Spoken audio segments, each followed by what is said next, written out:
The wind howled a mournful dirge through the colossal boughs of the verdant giant, a tree so impossibly vast it cradled the city of Atheria within its branches.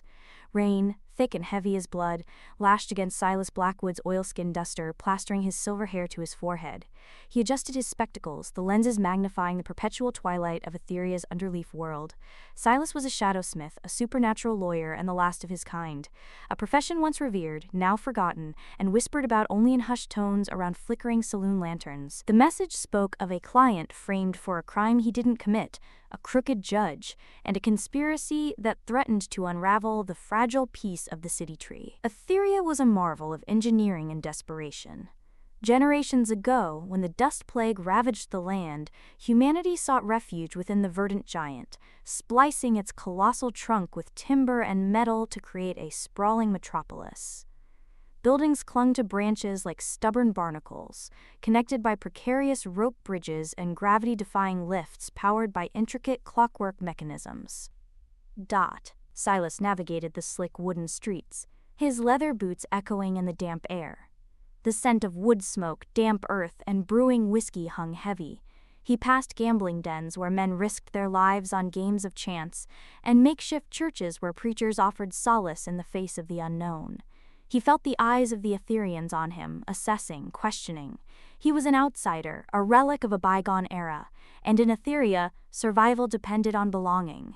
He reached the Dewdrop Saloon, a ramshackle establishment built around a particularly large knot in the tree's trunk. Silas found his contact, a woman named Maggie, nursing a drink in a dark corner.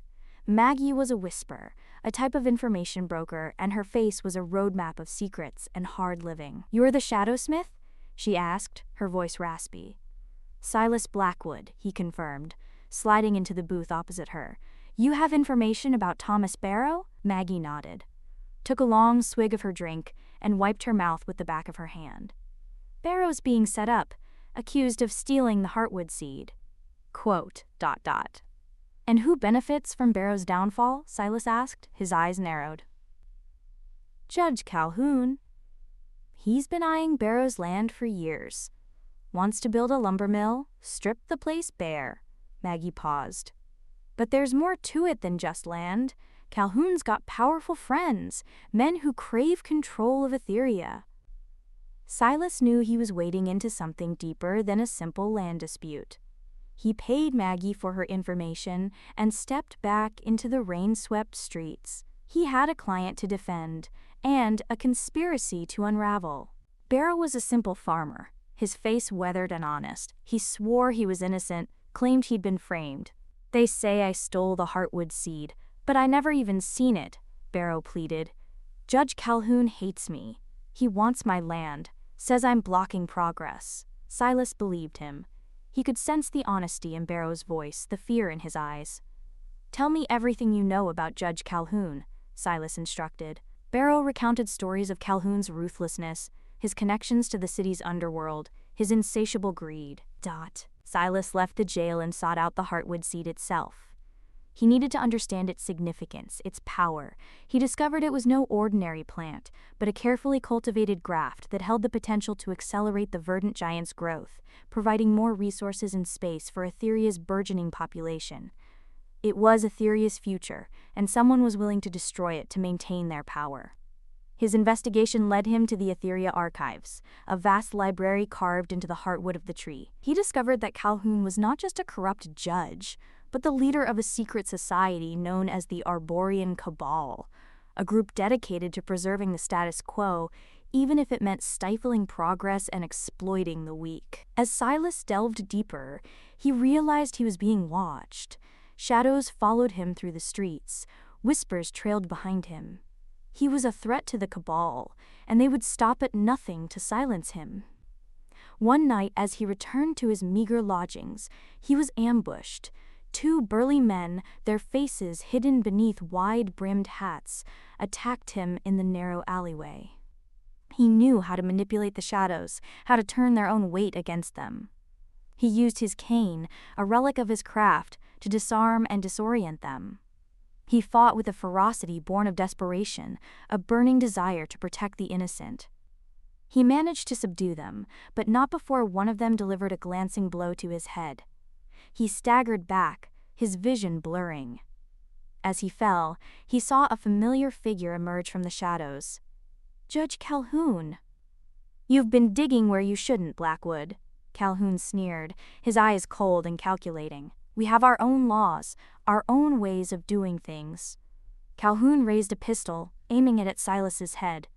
"This ends now." Just as Calhoun pulled the trigger, a figure leapt from the rooftops, knocking the pistol from his hand. It was Maggie, the Whisper. She landed gracefully, drawing a pair of daggers. "Get out of here, Silas," she yelled. "I'll handle this." Silas, still dazed, managed to stumble away. He knew he couldn't leave Maggie to face Calhoun alone. He had to find a way to expose the Cabal, to clear Barrow's name, and to protect Atheria from their insidious control. He knew the woods were dangerous, home to wild creatures and desperate outlaws, but they were also the one place where he could disappear, regroup, and plan his next move. In the Whispering Woods, he encountered a tribe of Arboreans, descendants of the original inhabitants of the Verdant Giant. They were fiercely independent, wary of outsiders, but they possessed a deep understanding of the tree and its secrets. He convinced them of his good intentions and sought their help. They told him of a hidden passage that led to the Heartwood Chamber, the place where the seed was kept. They found the Heartwood seed, but it was too late. Calhoun had already poisoned it, rendering it useless. Silas realized that Calhoun's plan was not just to seize Barrow's land, but to destroy the Heartwood seed, plunging Atheria into chaos and solidifying his control. He had to stop him. He returned to Atheria, gathering evidence of Calhoun's crimes. He presented it to the city council, but they were too afraid to act. Calhoun was too powerful, his influence too deep. Desperate, Silas turned to the people of Atheria. The people of Atheria, finally seeing the truth, rose up in rebellion. They stormed the courthouse, demanding Calhoun's arrest. A battle erupted, the streets of Atheria filled with chaos and violence. Silas confronted Calhoun in the Heartwood Chamber, the fate of Atheria hanging in the balance. They fought fiercely, their skills evenly matched. Calhoun was a ruthless fighter, but Silas was driven by a righteous fury. Finally, Silas managed to disarm Calhoun, pinning him to the ground. "It's over, Calhoun," Silas said, his voice filled with righteous anger. But Calhoun wasn't finished. He revealed a hidden detonator, threatening to collapse the entire city tree. He was willing to destroy Atheria to prevent his defeat. Silas faced a terrible choice. He could arrest Calhoun and save the city, or he could try to disarm the detonator and risk everything. He chose the latter.